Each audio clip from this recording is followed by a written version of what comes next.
हाँ बिस्मिल्लाहिर्रहमानिर्रहीम अल्लाहुम्मा सल्लि अला सय्यिदिना व मौलाना मुहम्मद व अला आलि सय्यिदिना व मौलाना मुहम्मद व बारिक वसल्लिम वसल्लि अलैहि دا وایي چې پرون سبق کې راویل شو الحمدلله علی ما انعم وعلم من البيان ما لم نعلم نو په حمد کې خبره شو د حمد تعریف بیا د حمد د شکر تعریف د حمد او د شکر په منځ کې فرق هغه ویل شو بیا د لفظ الله تعریف کړل شو او بیا راغی نه بعد موږ په سبق کې پرون ویلو چې علامه انعام کرامات سیندر سره پار ذکر شوی او انعامات د الله پاک دي کم کم انعامات هغه په کې ذکر کړی ولې وعلم من البيان ما لم نعلم د غریات الاستبارات استهلال او رعایت د سجده خبره تر شوې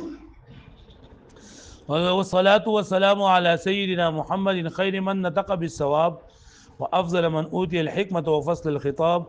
وعلى آله وأصحاب وعلى آله الأطهار وصحابته الأخيار صلاة بلغت کې په معنا د دعا باندې راځي او په اصطلاح کې کله چې د صلات نسبت الله تعالی ته وشي نو مراد ته رحمت لګل وي چې موږ اللهم صل علی محمد یا الله درود ولېږي په نبی علی السلام باندې محمد صلی الله علیه وسلم باندې او د صلات نسبت ملائکه کو ته وشي نو مراد استغفار کولی د صلات نسبت بندگانو ته وشي نو مراد درود ویلی او د صلات نسبت مرغو ته وشي نو بیا د مراد تسبیح ویلی لکه صلت سبح نو الصلاه او نزول د رحمت کامله دی وی والسلام او سلام دی وی علی سیدنا محمد فسردار زمونږه سیدنا سردار زمونږه محمد چې محمد صلی الله علیه وسلم دی نو سیدنا مبدل منه دی او محمد ولا بدل له خیر من نطق بالصواب چې دا بهتر دی د هغه ځانه چې حق خبرې کړې دي یعنی حق خبرو کوونکې خډیر دي او پیغمبر صلی الله علیه وسلم په ټولو کې د ټول نه غوړه ده وافضل من اوتي الحكمه وفصل الخطاب او دا پیغمبر صلی الله علیه وسلم غوړه ده من د هغه ځانه اوتي الحكمه چې حکمت ورکړل شوی دی وفصل الخطاب او داسې خبرې چې هغه د حق او د باطل په منځ کې فرق راولي فصل خطاب څه ته وایي په باره کې خبره کوم دا په پوښتنه باندې معنی وز دا یو خبره باندې کوي چې د حکمت نه مراد سره د حکمت نه مراد سره او افضل من اوتی الحکمه او بهتر دی هغه چې حکمت ورکړل شوی دی نو په دې دای کې په دې عبارت کې د حکمت څه مراد ده نو دوه قولونه کړي یو دا چې د حکمت نه مراد علم الشرائع دي د شریعت مطابق چې کوم علم دي علم الشرائع یعنی کوم چې د احکام فرعیه عملیه سره تعلق ساتي د احکام شریعت وي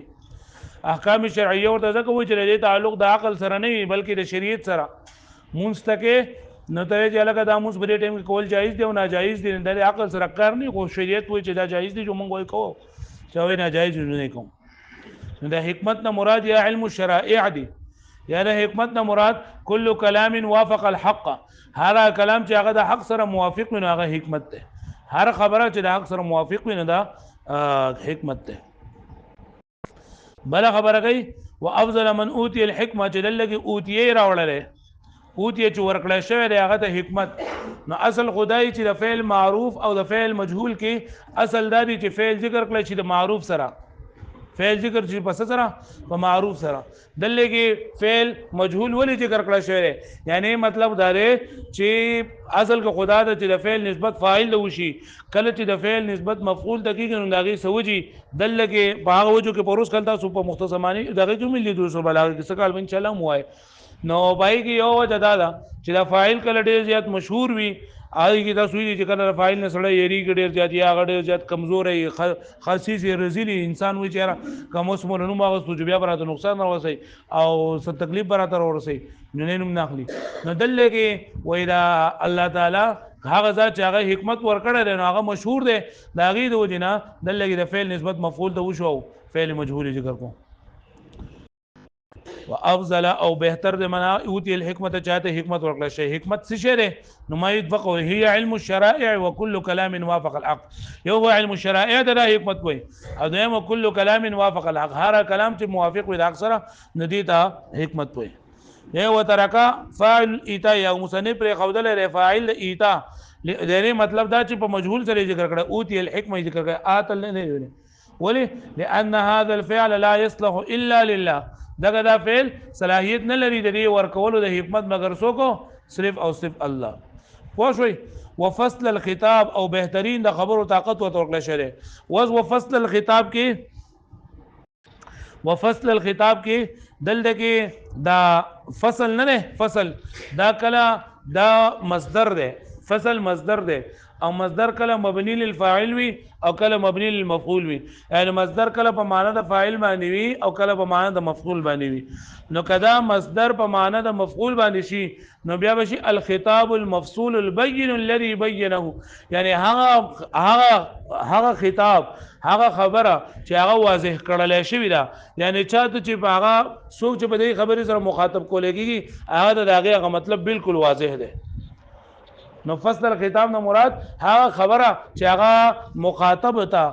مخاطب ته واضح کړل شي د په باندې ګډوډ شوی نه ده او یا د فصل چې دا مصدر دی او دا په معنا د فاعل باندې دی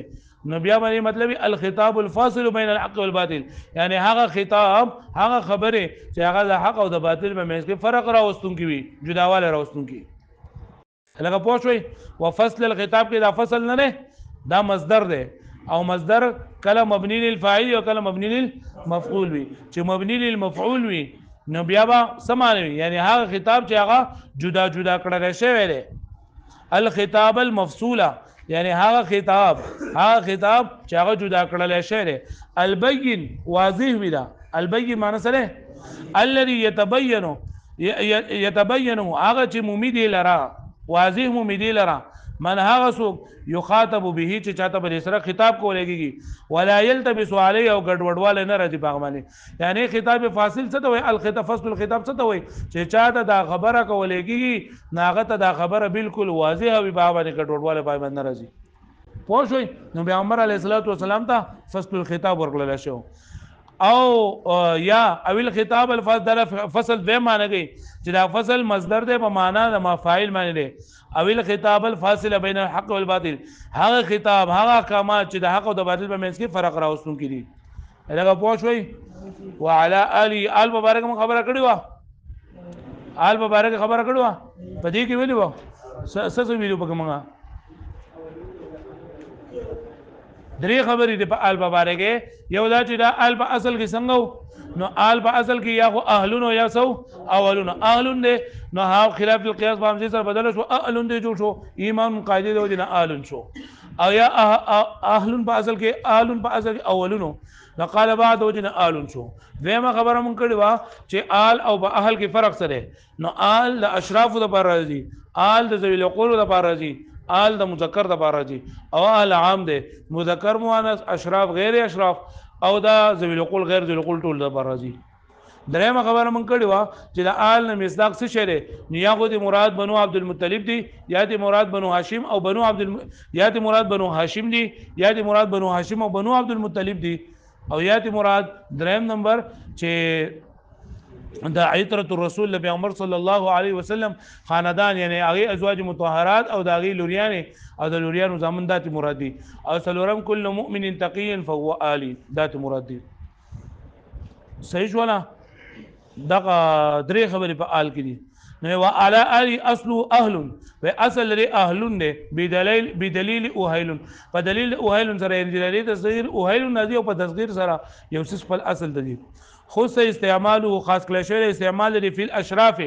فاشراف کې یعنی معزز د پر استعمالي کې آل و اول الخطر او چې هغه یو شان والی یعنی شرافت ورته حاصلوي که شرافت دنیوي ورته حاصلوي او که شرافت اخروی ورته حاصلوي لکه آل فرعون ملګي او آل موسی ملګي الاطهار چې دا پیغمبر علیه الصلاه والسلام دا خاندان الاطهار جمع طاهر دا لکه صاحب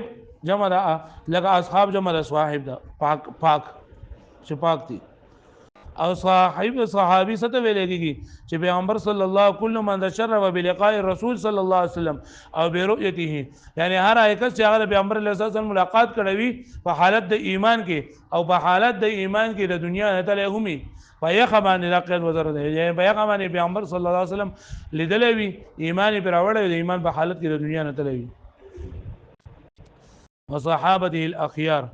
او دا هغه صحابه کرام چې هغه غوړه دي اخيار جمع د خيرون د خير جمع ده بالتشديد په تشديد سره یعنی غوړ د ویل کېږي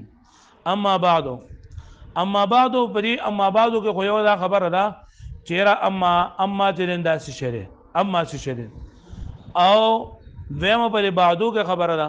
اما بعد کې رټول نه راول نه جنن دا حضرت یعقوب علیہ السلام استعمال کړی دی یا حضرت داود علیہ السلام استعمال کړی دی یا د پیغمبر علیه السلام باندې کولو کې یو کسو صفه کعب ابن لوی دا غنمو سرمو کعب ابن لوی هغه دا استعمال کړی دی سلورم دا خبره ده یا عرب ابن قحطان هغه دا اما بعد ټکه ټول نه راول استعمال کړی دی بیا دا چې اما بعد په ذریعہ سره د مقصودی او غیر مقصودی خبرې په منځ کې فرق راوړل لپاره اما بعد راځي بیا د قبل او بعد درې حالتونه دي تاسو په اوله او ثانیه او په ثالثه او په رابعه کې ویلي په خامسه کې نشته نو د قبل او بعد درې حالتونه دي چې مضاف الیه مذکور وي یعنی ذکر کړل شي وي دویم نمبر مضاف الیه محذوف نسیا منسیه یعنی چې نو په لفظونو کې نه په نیت کې وي او د دریم نمبر چې مضاف الیه محذوف منوی بوي په لفظونو کې به ذکر نه وي خو په نیت کې به ذکر وي دو صورتونو کې دغه قبلو او بعدو دا معرب دي الاولنی دو صورتونه دریم صورت چې مضاف الیه محذوف او منوی وي نو په دې صورت کې با داوی دغه په دې صورت کې بدا مبني وي بیا مبني وي نو دا خبره ده په دې معنی چې اصل په اسماء کې اعراب ده دا بعدو دا مبني ولې ده نو اصل په اسماء کې اعراب ده خدا بعدو په دې کې مشابهت افتقاری ده دغه سره د حروف سره مشابهت افتقاری ده پکې لکه څنګه چې حروف سره بل ټکی نه یو شي خپل معنی نه ور کوي دغه شان دي قبلو او بعدو سره چې هغه مضاف الیه نه یو شي د خپل معنی نه ور کوي دیمه خبره پرې کې دا ټیک دغه هم چې مبني ده نو اصل و مبني کو خدا خبره چې دا مبني علی السکون وي دلته دا مبني علی الحرکت ولې کړی دا نو هغه جواب داره چې اصل په هغه مبني کې دا خبره ده چې کم مبني الاصل وي کم چې غیر مبني الاصل نو پای کې دا خبره ضرور نه ده چې دا متحرک وي دا ساکن وي پوه شئ بیا دا چې متحرک دي کړه مبني دي مونږ منله او حرکت به مونږ منو نو په حرکات او ټول نه خفيف حرکت د فتحې ده تا په کې زمره واستله زمه خو لکه ثقيله حرکت ده نو موږ وایو چې کله د دې قبل او بعدونه مضاف الیه لاړه نو دا ډیر زیات کمزور شو نو د دې بیلانس برابرول لپاره موږ به د حرکت راوستو مضبوط حرکت به راوستو چې دې کم نقصان شوی دی هغه ختم شي بیا د اما بعد په اصل کې وو مهما يكن شيء بعد الحمد والصلاه مهما يكن شيء بعد الحمد والصلاه فهذا دا اما نه اما یا دا په اصل کې مهما يكن شيء وز دلګي دو خبرې دي یو خبره دا چې دا مهما نه مهما دا دغه لپاره راغل دا مهما دا شرطیه ده مهما سره شرطیه ده مهما سره شرطیه ده کله چې دا مهما شرطیه شي مهما څه شي شرطیه شي نو د دې لکه دا مهما شرطیه شو یکون شیء بعد الحمد والصلاه دا ولا شرط شو او دا اخو ولا جزای نو د مهما د پاره دا خبره ضروری ده چې د دین ورستوبه فارازي د دین ورستوبه سره راځي فا برازي پوه شئ لږه فا فلم راغله او دویم نمبر دا چې دا اما چې دا اما د دوه سيزونو چې دا په بدل کې راغله یو د مهما په بدل کې راغله د سبب بدل کې راغله او دویم د یکون په بدل کې راغله د څه خبره ده اما د دوه سيزونو په بدل کې راغله یو د مهما په بدل کې راغله او یو د یکون په بار کې مدای کې راغله په بایوس کې راغله نو چې اما مهما شیندا مهما چې دا مبتدا جوړیږي څه جوړیږي مبتدا او د مبتدا خبره لازمي ده د مبتدا لپاره دا خبره لازمي ده چې دا به اسم وي د مبتدا لپاره دا خبره لازمي ده چې دا به څه وي اسم وي نو د دې رعایت ساتل لري پوه شئ او دویم دا اما چې دا د شرط چې دا هم قائم مقام ده د شرط هم قائم مقام ده یکون لکه اما بعدو بازل کو مهما یکون شیء نو دا مهما حذف کړی شوی دی او یکون شیء حذف کړی شوی دی نو مهما دا په کلام په جمله کې مبتدا جوړی دا څه جوړی دا مبتدا او یکون شیء دا شرط جوړی دو نو کته دې ته ګوري چیرې دا مبتدا د مبتدا قائم مقام دی نو دې لپاره خبر پکار دی سوال پکار دی خبر ولا پکار دی او کدی ته ګوري چیرې او دویمه خبر ولدا پکار دی یو خبر ولا پکار دی او دویم ولدا خبره پکار دی چې دا په شروع کې راغلی ځکه مبتدا پس کی په شروع کې صحیح ده او کدی ته ګوري چې دا اما د شرط چې نه دا دغه اما د شرط قائم مقام دی نو بیا په دې کې فار اورل جندا ضروري دي سره اورل ضروري نو ګوره موږ د اما د دوو سيزونو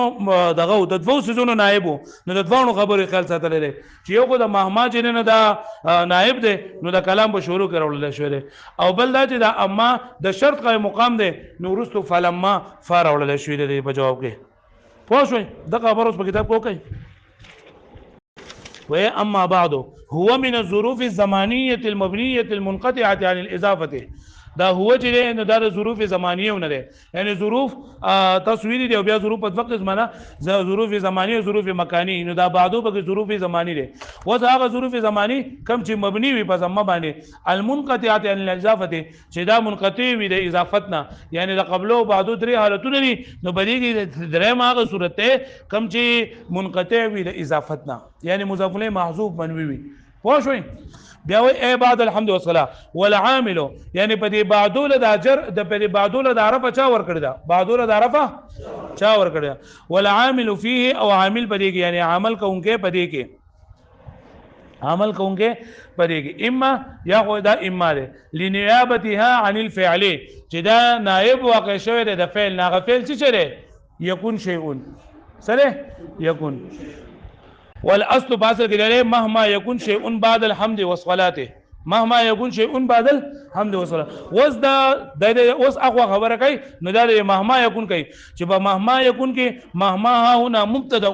مهما په مهما يكون شيء کې دا مهما چې دا سره مبتدا ده والاسميه لازمه للمبتدا او دا مبتدا لپاره اسمیت لازم ده دا مبتدا لپاره څه لازم ده اسمیت یعنی دا مبتدا چې کله هم واقع کیږي نو هغه مبتدا بسوي اسم بوي مبتدا بسوي او دلته دا اما چې اما دا خو حرف ده اما سره حرف ته نو دا خو مبتدا نشي واقع کېږي نو وایي چې د مهما په ځای باندې راغله نو هغه ځکه ومهما ها هنا مبتدا مهما لګي مبتدا او اسمیت لپاره لازم ده د مبتدا لپاره ويكون شرطون او يكون چې دا شرطون ده شرط ده يكون په کوم ځای کې فمهما يكون شيء بعد الحمد والصلاه كده يكون سره شرط او چې شرط والفاء لازمه له غالبا ندی لپاره الفاء لازم دی نه په جواب کې وفار ولا لګيږي فحين تضمنت اما معنى الابتداء والشرط نو کله چې دا اما متضمن معنى المبتدا ته امانه الشرط نو لازمت الفاء نو ندی په جواب کې سره ولا شو فا لو ورسته فلما ورسته يولو کنه نو بری کې فرع ولشي دا ولسوق الاسم اقامه اللازم مقام الملزوم او یوځای کېدل د اسم